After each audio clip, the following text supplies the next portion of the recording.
freaking first cut. Golly. Welcome to the First Cut Podcast. I'm Rick Gehman, and this is your round one recap for this week's Northern Trust. And joining me to break it all down, it's Kyle Porter. KP, welcome.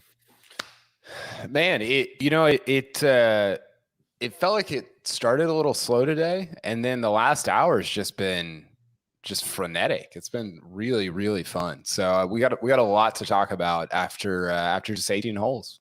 Yeah, absolutely. And caveat here, still a couple of golfers out on the golf course, including Jon Rahm, Kyle, who threw 17 holes and he's currently hitting his approach into 18, already 8 under. He did the same thing at Torrey Pines, right? He just comes back off of a break and no problems. He is absolutely dialed in. He is a golfing machine. I don't have anything else to say about him. Well, it's interesting because, and everybody should go, I retweeted a Data Golf tweet that kind of contextualized what he's doing right now. And it's kind of a play the hit situation. It's Tiger in 08. It's Ernie in 3. It's all these different guys at their peaks in terms of strokes gained against the rest of the world. And Rahm is like fits in with all those. I mean, Tiger was like 3.9 around at his apex in 2008 when he finished outside the top 2 like twice. Here's the tweet. God, producer Jacob, this is just next level. So Rahm is 5th. He's about 2.6 strokes gained around.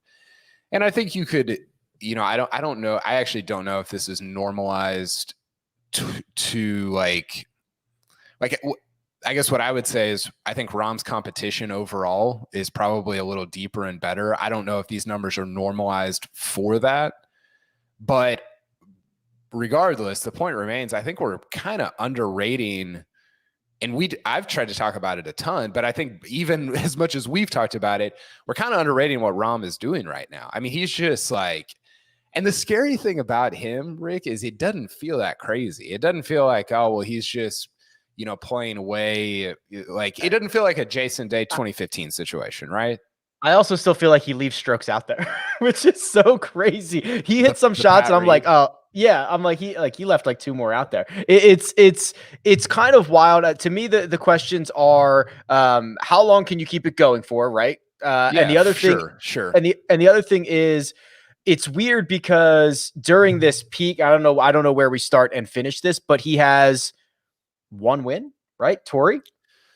Yeah, great points. Obviously, asterisks on the memorial, but 1 win. Yeah, for sure. I think how long can you keep it going? It's like, well, his baseline is not really that far off of this, right? And so I don't know that there's going to be I think like I don't know that you can keep up this pace forever, but it's not like he's gonna. It's not like Day from 15 to now, like that's not going to happen to him. I don't think. Maybe it will. Who knows? We don't need to talk about like what's going to happen in the future, but I think his baseline is so high and his putter is so almost irrelevant to what he's doing that he's just going to, I mean, he's been the best putter in the world for 5 straight years, dude. What? He's got 16 feet for birdie on 18. What makes Jon Rahm so good? It's a great question. I've thought about this a lot. I think it is his hands. Like he's like the best putter of the best ball strikers, I think. Spieth is up there. It's him or Spieth. But his combination of power and touch. I go back to the shot on, what was it, 17 at Memorial last year that he holds out, gets the penalty or whatever. But that's a stupid shot. Like the ability to do that, but also to reach greens from 240 out with iron. I mean, it like that combo is it's tough to, it's peerless almost, you know. We never talk about his around the green play. He's phenomenal. He did it again today. He hit a shot on 3 off the back of the green, hold it out. He has, yes, the hands. That's a good way to put it, because that kind of encapsulates a lot of different things, but we do not give him enough credit for how good he is around the greens. And I think you look at, so let's take like him, DJ, and Finau. You would say those are probably the 3 guys that have the most in the tank. Like they can still they've got something left to give in terms of just pure power and ability to reach par 5s and stuff like that. But I think the difference is Rahm has better hands than those guys. He has better touch than those. And it's not like by a wide margin. I think DJ is really like underrated as a putter and his short game, but I think Rahm's still better. And so that's where you kind of look at him and say like, golly, like I don't totally know what the weaknesses are. If he's going to go out and win, you know, a US Open where you would say mentally that's maybe the toughest to win. And maybe that's been his weakness in the past, is mentally he kind of plays himself out of it, like at the Players Championship. Now you're kind of looking at it and saying, I don't know where you attack him, you know, other than just hoping he misses putts. Yeah, and he's going to have one more crack at 9 under here momentarily. But Justin Thomas already in the clubhouse at 8 under par. That's a 63 around Liberty National. It is 9 birdies to go with 1 bogey on the card. And this was kind of a vintage Justin Thomas. As we speak, he's leading the field in strokes gained approach. That's what you want to see from JT. And he finally got some putts to drop. He gained 2.5 strokes on the putting surfaces. He's not going to gain 10 putting this week, KP, but we talk about this all the time. You don't lose those. You've banked those on Thursday. You're striking it well. And he looked like the best version of JT, the version that we have not seen since March. Yeah. You know how many top 10s he has in the US since March in the United States? I think the last one was the Players, right? Yeah. That he no won. top 10s. That's crazy. His only other top 10 was the Scottish Open right before the Open Championship. I think the iron play has actually been more disconcerting than the putter. The putter, I'm kind of like, me too. Whatever. I don't. He doesn't really need it, and it kind of comes and goes. That to me was never. I mean, it was why he was not winning, right? Because and really not even top 10ing. But I wasn't long-term concerned about it. The iron play of late, like over the summer, you're kind of like, wait a second, this is unusual for him. And so for him to be 4.5 on approach, and Rahm is just over 4, right? God, producer Jacob just lights out here. He knows. That's really, really impressive. I mean, okay, so JT and Rahm are the field. Who are you taking right now? Oh, if you believe betting odds, you probably have to take those. I mean, they're 3 clear. They're 3 clear with 54 to go, which is a lot of golf to be played. But they're big boys. I would take, this could age poorly. I'll take those 2. Yeah, I think you have to. I mean, Data Golf has them at 65% to win. Combined, right? Yeah. Combined. Rahm's at 45% to win this tournament. We haven't even finished round 1. It feels like so much, but it's hard to poke holes in it. It does. It feels like extravagant, but I mean, if I told you on Tuesday, hey, Rahm by 3 with nobody in front of him, other like JT's next to him, you'd probably on Tuesday you'd probably say, yeah, probably like he wins that half the time, wouldn't you? Yeah, I'd be like, cool coin flip. Yeah, I think we're so used to somebody like racing out in front. Yeah, I think we're so used to somebody racing out in front, and then for you and I to get on here and say, wait a second, like let's pump the brakes on. I don't know if Russell Henley can go wire to wire, but Rahm gains 1.5 strokes with his putter on Thursday, and with the way he's been playing, he might not win, but I don't think 45 or 50% is I think that's right. I think that's what it feels like anyway. Yeah. Bryson DeChambeau had himself a day. I'm just gonna have to read his scorecard. Here we go. Bogey, bogey, birdie, par. Birdie, birdie, bogey, birdie, double, par. Birdie, double. Birdie, birdie, bogey, birdie, birdie, bogey. And if you were counting at home, that's 9 birdies, 2 pars, 5 bogeys, 2 doubles, even par round of 71. He becomes the 4th player on record since 1983 to make 2 or fewer pars and record a score of even par or better on the PGA Tour, which is like it's like a stat and record that doesn't matter, but it just really illustrates this does not happen often. I mean, again, go back to Tuesday. If I said Bryson would have as many doubles as pars in round 1, you would have been just, doing just you wouldn't have known what to think. I mean, it's as soon as he hit it in the bunker on 18, I knew he was going to make bogey there and shoot the. I mean, it's perfect that it ended at 71, right? It just it's the perfect way for it to go, and it kind of like encapsulate what his year has been, just ups and downs and all over the place. He is so capable, sorry KP, of like making golf look so easy and making it look so hard, and he usually does it round by round. Today he did it hole by hole, and it's just I don't know what to make of it, because you see the capabilities and then he does this. He makes 5 bogeys and 2 doubles.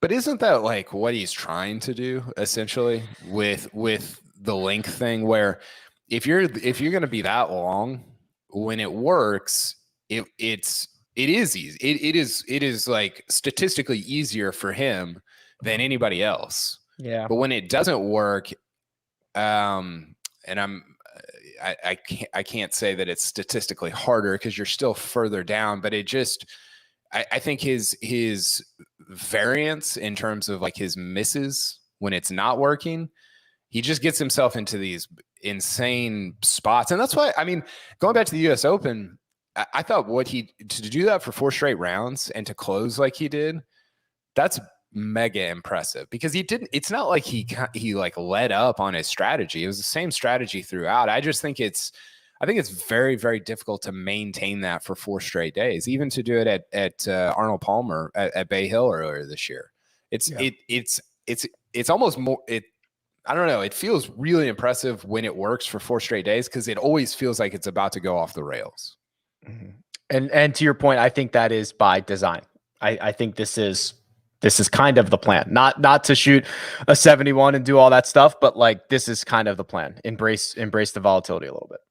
Yeah, because you want to. I mean, that's the whole thing, right? Is volatility brings about wins. That's what we talked about with Finau. Be more inconsistent. Right. It's just trying to control that inconsistency at the right time. Yeah, good luck. Our 2019 champion, Patrick Reed, made some of our fantasy friends a little angry this morning, KP, because he withdrew 37 minutes before lineups locked. So if you weren't up early, you missed out on getting Patrick Reed out of your lineups. But this is him citing an ankle injury, and this actually goes back to his WD last week at the Wyndham Championship. So I actually think we've got a 2-week stretch here where he did not feel the ankle was healthy enough to go. And he's safely, inside the FedEx Cup points right now. He's 22nd. He is going to forfeit a lot of spots this week with guys moving around him. But you wonder how this is going to look for the final couple weeks of the playoffs, and then into what we've talked about a lot, the Ryder Cup. Yeah, I mean, if you're Steve Stricker and you're looking for a reason to not take Patrick Reed, which who knows if he is, I mean, you and I did a podcast. I would be looking for a reason, I think. Then you might be getting it. I don't know what's up. Matt Wallace also withdrew. Did you see that? Yeah, he was struggling all day long, and he WD'd after a 79. That's not good. No. But yeah, the Reed thing is, where's he at in the FedEx Cup? 23rd, 22nd. Okay. So he's probably going to fall out of the top. He's probably got to play his way into the Tour Championship next year. I mean, yeah, because he's definitely going to fall out of the top 30. I mean, points are tripled or quadrupled, and everyone else is playing. So everyone who makes the cut is going to be moving up in some way. I mean, he's only Well, I don't know actually, because he's really only, or he is he's 200 points ahead of 31st, which that would normally be like a runner-up finish or a third place finish. It's going to be further than that, but yeah, he's gonna forfeit some spots this week. Yeah, he's at least going to have to play next week. He can't buy his way and BYE his way into the Tour Championship. BYE. Nice. Yes, I was very confused for a second. I was like, is he trying to buy his way in? That would be sweet. I would buy my way into the Tour Championship. Yeah, I would too. Yeah. Okay, here's what we're gonna do. We've got to pull up. This thing's over, right? Like it's JT or Rahm. I keep looking at this board and I keep thinking they're 4 clear of. I mean, is Harold Varner going to win the Northern Trust? He played well here in 2019. Probably not. I mean, he putted out of his mind on Thursday. Tringali, Finau, Adam Scott, Mackenzie Hughes, Kevin Na, Robert Streb. Those are the only guys within 4. It's got to be Rahm, JT. You have, if you're not taking Rahm and JT over the field, I don't know. So is the real second 3 under instead of the real lead? Is the real second 3 under? It might be. I mean, I kind of trust Adam Scott right now. I think he's playing really well. But it might be Hovland or Cantlay at 3. All right. Well, our friends over at Caesars, if you want to bet those guys, those two, you might get a little bit of value. You're getting plus money on Jon Rahm, plus 138, and Justin Thomas at plus 300. So you can't bet them both and guarantee yourself. I say guarantee because we've declared this over. Guarantee yourself a profit. But Rahm's at plus money. JT still at plus money. Are you surprised to see that 2 guys who both shot a 63 in the afternoon? Jon Rahm is by this metric more than twice as likely to win than Justin Thomas, the way that Caesars is pricing this? Yeah, I think, a little bit. I mean, I think that's just a product of how much better he's been playing of late. Although, I think there's value at JT because he hit it so well on Thursday. It wasn't just, I found my putter. It was, I'm kind of locked in right now. I think there's value at JT. I think there's actually a lot of value on this board. I think JT, I think Adam Scott, and I think DJ at 33-1. DJ shot, 2 under? Or was he only 1 under? 1 under. He got himself into a pickle late there. He made bogey on 18. Okay. I don't like that then. I thought he was like 2 or 3. So yeah, JT and Adam Scott, I think is the value play here. What's Daniel Berger at? 66-1, and he's. I saw your tweet. You loved him. Well, I just think, unfortunately, he's too far back to win. But the idea is he had a outlierly bad. Is that a phrase? Outlierly bad putting round. He usually bounces back very quickly when he has such rounds, and he gains like over 3 strokes on approach. He's third in he's right behind Rahm and JT in strokes gained approach. Like, that's a very good sign. So I don't know if you can get like a live top 10 number on him or something like that, but I certainly envision Berger moving up quickly on this leaderboard. He will fall short because he's 8 back, but I like the way he's going. It's just such the way that we always talk about this is let's go back to last week again. Okay. Russell Henley might have a 73 in him one day or whatever, 74. Are we going to get that at a JT and Rahm? Like that becomes, it's not just, if it was just Rahm out in front, let's say JT shot a 72 today, then you could talk me into, okay, Daniel Berger could maybe run Rahm down by Sunday, but Rahm and JT, it's not even like Adam Scott and Finau. It's Rahm and JT. They're like 2 of the 4 best guys in the world. If the Vince Carter .gif could apply to 2 golfers, when would you tweet it? I thought about tweeting it after Rahm made his 4 straight 3 on the second 9. Like if Justin Thomas was even, you would have tweeted it by now. Yeah. Yes. 100%. I would have, seriously. I know. That's why I'm laughing. I love it. I love that you I think that we're underrating how great Rahm has been. He's been so good.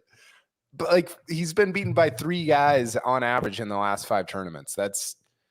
That's sick. I don't know if good old, Cameron Tringale has what it takes to run him down this weekend. It might be over. This podcast is over, but this tournament might be over too. I'm looking forward to. I think JT Rahm, like a little showdown in the first round of the playoffs would be a great outcome for this first tournament. And obviously, with a win for either of them, they would jump into first for the FedEx Cup standings. So it would be Rahm's currently 5th, JT is currently 9th. So they would be positioning themselves beautifully for the following weeks. I think it feels a little like Rahm is doing the thing where you've already won a major, you kind of clean up in the playoffs and win player of the year, right? We've seen a bunch of guys do that.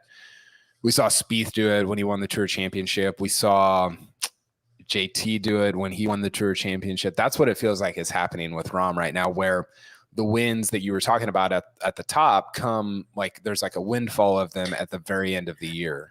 Well, right. If he wins this week, he's then going to be the prohibitive favorite to win the FedEx Cup unless somebody else wins the BMW Championship that's in like the top 5 or 6. So then if he wins the Tour Championship, now you have 3 wins on the resume and the FedEx, including the FedEx Cup. So it's a completely different thing. He runs away with player of the year. Yeah, he for sure. Can you imagine Rahm starting at like 9 under at a tournament right now, by the way? He just did. I'm watching. He just started at 8 under. It's over. It's like, yeah, it feels the same way. No one's catching him. No one would catch him if he started at 8 or 10 under. That's scary. It should be a fun last 3 rounds with those two, though. That's true. I'm glad we have 2 at the top. That's the two big boys at the top. If they falter, cool. If not, it's a battle between those 2, and I'm fine with it. So it should be cool. Producer Jacob, thank you very much. Does all the hard work behind the scenes. That right there, Kyle Porter. You can find him on Twitter at Kyle Porter CBS. You can find me at Rick Run Good. This has been The First Cut, and we'll catch you next time.